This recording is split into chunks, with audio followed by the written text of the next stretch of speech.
Hello, আসসালামু আলাইকুম। So পরিমাণগত রসায়নে আয়োডোমিতি আর আয়োডিমিতি এই দুটো নিয়ে আমরা অনেক বেশি কনফিউশনের মধ্যে পড়ে যাই, কিন্তু ব্যাপারটা কিন্তু খুবই সহজ। ঠিক আছে, আমরা ঝাউন বিজন করছি না, ওইটারই জাস্ট ছোট্ট একটা পার্ট, অ্যান্ড ঝাউন বিজন যেগুলো করছো তার থেকে এটা আরো বেশি সহজ। ঠিক আছে, সো আজকে আমি জাস্ট এটা নিয়ে আলোচনা করবো। আমাদের সর্বোচ্চ আর 10 মিনিটের মধ্যে এটা কভার হয়ে যাবে। ঠিক আছে, সো কুইক রিভিশন করবো আমরা। সো বেসিক্যালি দেখো, এখানে দুইটা টার্ম আছে, আয়ো ডিমিতি, আয়ো ডোমিতি। সো এখানে বোঝা গেছে এখানে আয়োডিন নিয়ে কোনো কাজ হবে, এক্স্যাক্টলি এখানে আয়োডিন নিয়ে কোনো কাজ হবে। আর মিতি মানে কি? আমরা মিতি মানে পরিমাণ, তার মানে আয়োডিন দিয়ে কোনো কিছুর পরিমাপ করব, আয়োডিন দিয়ে কোনো কিছুর পরিমাপ করব। আচ্ছা, এন্ড এই পরিমাপটা দুইটা প্রসেসে হবে, একটাকে বলে ডিরেক্ট, একটা হচ্ছে তোমার ডিরেক্ট প্রসেস মানে ডিরেক্ট করব, আর একটা হচ্ছে তোমার ইনডিরেক্ট। ইনডিরেক্ট বুঝা গেছে? আচ্ছা, এই যে দেখো ডিরেক্ট আছে না, ডিরেক্টের কি ডি না, এই জন্য এটা হলো আয়ো ডিমিতি, এটা ডিরেক্টলি করা যায়। ডিরেক্টলি আয়োডিন দিয়ে তুমি ঘনমাত্রা বের করে ফেলবা। আর এটা হচ্ছে দুইটা স্টেপ করা লাগবে, এই জন্য এটা ইনডিরেক্ট বা আয়োডোমিতি। বুঝা গেছে? তাহলে ডিমিতি কোনটা? যেটা ডিরেক্টলি তুমি করে ফেলতে পারো সেটা হচ্ছে আয়োডিমিতি। এবার দেখো, বেসিক্যালি এখানে যেটা করা হয় যে তোমার একটা আয়োডিন থাকে। ঠিক আছে, কি থাকে? একটা আয়োডিন।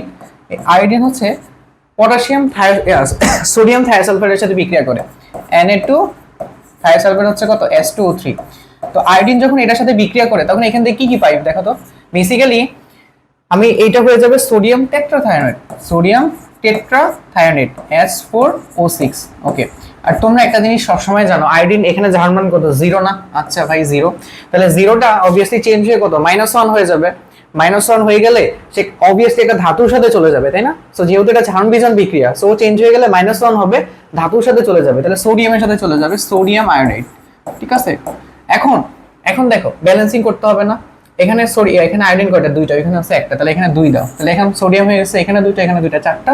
সো এখানে 2 দিয়ে দাও। ঠিক আছে, দেখো তাহলে এখন পুরোটা ব্যালেন্সিং হয়ে গেছে, এটা হলো কি ব্যালেন্স হয়ে গেছে।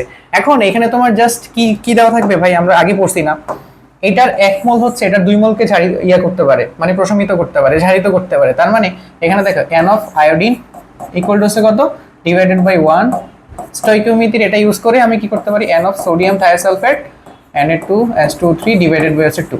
এই জিনিসটা দিয়ে আমাদের হচ্ছে, যেমন এখানে এইটা তোমার দেওয়া থাকবে দ্রবণের মান, এটার মান তুমি বের করবা। এটা থাকবে কি? এটা থাকবে হচ্ছে জানা। আর এটা হচ্ছে কি? এটা থাকবে কি? এটা থাকবে হচ্ছে অ, এটা থাকবে হচ্ছে কি? অজানা।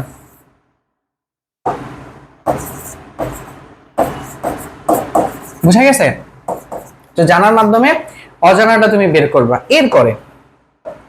এরপরে আরেকটা প্রসেস আছে আয়োডিমিতি। আয়োডিমিতি হচ্ছে ডিরেক্টলি তুমি হচ্ছে আয়োডিনের ঘনমাত্রা জানবা না, আয়োডিনের ঘনমাত্রা তোমাকে অন্য কিছু থেকে বের করতে হবে, তারপর এটার ক্যালকুলেশন করতে হবে। যেমন কি?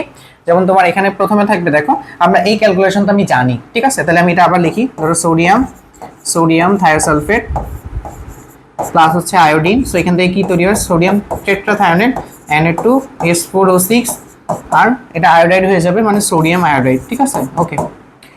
এইবার এটা ব্যালেন্সিং করে ফেলি আমরা, এখানে 2 দিব আর এখানে হচ্ছে 2, তাই না? ওকে, এখন এই আয়োডিনের মান আমি জানি না, তো এটার মান কেমনে বের করবো? আয়োডিনের মানটা হচ্ছে অন্য একটা ইকুয়েশন থেকে, অন্য একটা রিঅ্যাকশন থেকে আমি বের করে নিব। ঠিক আছে, কিভাবে? দেখো আমাদের এক কপার সালফেট, ঠিক আছে, এখানে অন্য কিছু থাকতে পারে, এটাই হচ্ছে সবচেয়ে বেশি ইউজ হবে। কপার সালফেট আমি কার সাথে বিক্রিয়া করাবো? পটাশিয়াম আয়োডাইডের সাথে বিক্রিয়া করাই। ঠিক আছে, কপার সালফেটটা পটাশিয়াম আয়োডাইডের সাথে যদি বিক্রিয়া করি, তাহলে এখানে কি কি তৈরি হবে? দেখো প্রথমত এই যে কপার আছে, কপার কার সাথে যাবে? আয়োডিনের সাথে যাবে, তাহলে কি হবে? CO2I2। ওকে, আয়োডিন এখানে কি হিসাবে আছে? আয়োডাইড আয়ন হিসেবে আছে না, -1। সো এটা চেঞ্জ হয়ে কি হয়ে যাবে? আয়োডিন হয়ে যাবে, I2 হয়ে যাবে। ওকে, আর কি বাকি থাকে ভাই? পটাশিয়াম যেহেতু আছে, অবভিয়াসলি পটাশিয়াম সালফেট হবে K2SO4। ক্লিয়ার? এখন ব্যালেন্সিং করা কিন্তু বাকি। দেখো এখানে আমাদের পটাশিয়াম এখানে কত? 2, আর সালফেট হচ্ছে, সালফেট দেখো, সালফেট এখানে একটা আর ওখানে হচ্ছে একটা। ঠিক আছে, কপার এখানে 2টা, তাই না? আচ্ছা, কপার যেহেতু এখানে 2টা, তাহলে এখানে 2 দাও। তাহলে সালফেট হয়ে গেছে এখানে 2টা, বাট সালফেট এখানে আছে একটা, তাহলে এখানে 2 দাও। তাহলে দেখো এখন সালফেট সালফেট হচ্ছে কয়টা? 2টা, এখানে সালফেট 2টা, কপার 2টা, কপার 2টা, শেষ। এটা ব্যালেন্সিং হয়ে গেছে। পটাশিয়াম আয়োডাইডের ব্যালেন্স করো এবার। পটাশিয়াম হয়ে গেছে এখানে 4টা, তাহলে এখানে 4 দাও। আর আয়োডিন তো অলরেডি 2টা 4টা আছে, বোঝা গেছে? তাহলে এটা হলো ব্যালেন্স ইকুয়েশন। তাহলে এখন কি করবা জানো তুমি? এই মানটা তোমার জানা থাকবে, এই মান থেকে তুমি এই মান থেকে কি করবা জানো? এইটা বের করবা, এই যে আয়োডিন থেকে, তারপর হচ্ছে কি তুমি এই যে এটার মান বের করবে। বুঝা গেছে? বোঝা গেছে কাহিনী? সো এইটাই হচ্ছে আমাদের বেসিক্যালি কাহিনী, যে এই জিনিসগুলোকে কিভাবে আমরা একটু সহজ করতে পারি আমি সামনে দেখাবো। এবার আসো, তো এখান থেকে কি লেখা যায়, যদি ইকুয়েশন লেখো, ইকুয়েশনটা কি এভাবে লেখা যাবে কিনা দেখো তো। n অফ আয়োডিন, আয়োডিনের নিচে কত আছে 1 ইকুয়াল টু কত, এই যে একটু আগে আমরা দেখছিলাম যে n of Na2S2O3 divided by কত হবে, ডিভাইডেড বাই কত হবে 2 ইকুয়াল টু কত লেখা যাবে দেখো, এখানে 1 মোল আয়োডিন আছে, এখানেও ভাই কত 1 মোল আয়োডিন আছে। সো এটার পার্সপেক্টিভে এই যে কপার সালফেট কি লেখা যাবে, যে n of copper sulphate divided by copper সালফেটের সাথে 2 আছে ডিভাইডেড বাই 2। বুঝা গেছে কাহিনী? সো আলটিমেটলি দেখো, যত মোল থায়োসালফেট থাকবে তত মোলই কপার সালফেট থাকবে, তার মানে দুইটার মোল সংখ্যা সমান হয়ে যাবে, কারণ দুইটা নিচেই দেখো 2 দিয়ে আছে। একটা আমরা প্রবলেম সলভ করলে এখানে ক্লিয়ার হয়ে যাবে। এবার দেখো এক্স এ তোমার দেওয়া আছে এ সালফেট, ঠিক আছে, এর আণবিক ভর হচ্ছে 63.5, তো আমরা জানি এটা হচ্ছে কপার, 63.5 থাকলে এটা কপার হয় তাই না, তার মানে এটা হচ্ছে কপার সালফেট। কপার সালফেটের সাথে আচ্ছা কপার সালফেট, আর বি হচ্ছে কে আই এর একটা দ্রবণ দেওয়া আছে, আচ্ছা, আর সি হচ্ছে এত ml এত একটা দ্রবণ দেওয়া আছে, ওকে। আচ্ছা, তো বলছে এ আয়নের পরিমাণ নির্ণয়ে, এ আয়ন কোনটা, এ হচ্ছে মানে হলো কপার সালফেট, পরিমাণ নির্ণয়ে বি দ্রবণের প্রয়োজন আছে কি, মানে বি দ্রবণের প্রয়োজন আছে কি, আছে। আমি একটু আগে তোমাকে একটা কথা বলছিলাম, খেয়াল করো, যে এটা জানা, এটার সাহায্যে তুমি কি করছো, আয়োডিন বের করছো, আয়োডিনের সাহায্যে এটা বের করছো। সেম কাহিনী অনেক সময় কি দেওয়া থাকবে, এইটা দেওয়া থাকবে, তখন আবার এটা বের করতে হবে। বুঝা গেছে? মানে এখানে তুমি যে কোনো দেখো, এই যে ইকুয়েশনটা মানে কি, ইকুয়েশন মানে কি, যে কোনো একটা যদি আমি জানি আরেকটা আমি বের করতে পারবো, যে কোনো একটা জানলে আরেকটা বের করতে পারবো। বুঝা গেছে? সো এখানে আমাদের কপার সালফেটটা বের করতে হবে, তাহলে আমরা ইকুয়েশন এখানে অলরেডি করে ফেলছি, এগুলো তুমি লিখে ফেলবা, এগুলো অবভিয়াসলি লিখে ফেলবা। তাহলে আমরা এখান থেকে তো জানি যে N of sodium thiosulphate equal to কত, এন অফ কপার সালফেট, দুটো সেম হয়ে যায় না বলো তো? নিচে 2 দিতে চলে যাবে তাই না, তাও দিয়ে দিলাম 2 দিই, এটার নিচেও 2, এটা নিচেও কত 2, ওকে। এবার আসো এখান থেকে ব্যালেন্সিং ওইগুলো সব লিখে ফেলবা। তাহলে দেখো এখানে তোমার কি বলছে, এ আয়নের পরিমাণ নির্ণয় করতে হবে। আচ্ছা, পরিমাণ নির্ণয় করা যাবে, আগে হচ্ছে আমি মোল সংখ্যাটা নির্ণয় করে ফেলি। তাহলে এবার বসাও, এটা আমরা জানি কত, এসভি ইকুয়াল টু কত, এন অফ কপার সালফেট। আচ্ছা, এটা লিখলাম না, তাহলে এখন এস এর মান কত, 50 ml তাই না?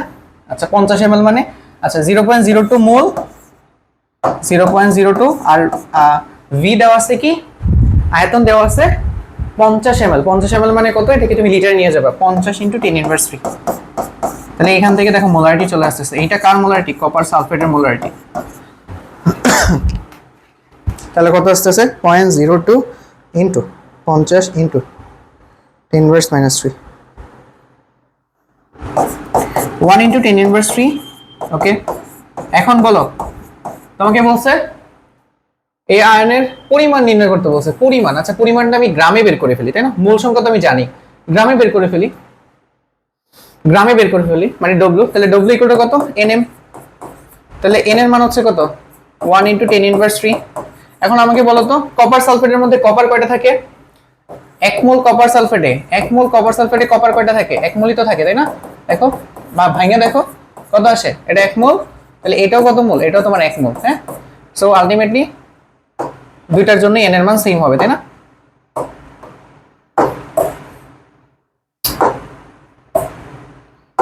ইনটু আচ্ছা কপার হচ্ছে 63.5 গুণ করো ইনটু 63.5, সো কত আসতেছে 0.0635 গ্রাম। বোঝা গেছে তো? This is the result. So আশা করি এখানে আসলে আমরা নতুন কিছু করিনি, আমরা আসলে ঝাড়ন বিজারণ করছি এখানে, বুঝছো? সো এই জিনিসটা যদি বুঝে থাকো, তোমার যে কোনো টাইপের ম্যাথ, মানে বিশেষ করে এই যে এটা আমরা এই যে লাস্টে যেটা লিখছি, এটা যদি বুঝে থাকো, যে কোনো টাইপের ম্যাথ তুমি এখান থেকে সলিউশন করতে পারবা। এন্ড এই ইকুয়েশনটা কিন্তু ইম্পর্টেন্ট, আমি এই যে বিশেষ করে এই ইকুয়েশনটা একটু মাথায় রাখবা, ঠিক আছে? সো অবভিয়াসলি এই টপিকটা অনেক বছর তোমার শর্ট সিলেবাসে ছিল না, এবার চলে আসতে পারে, একটু দেখে যাবা যাওয়ার সময়।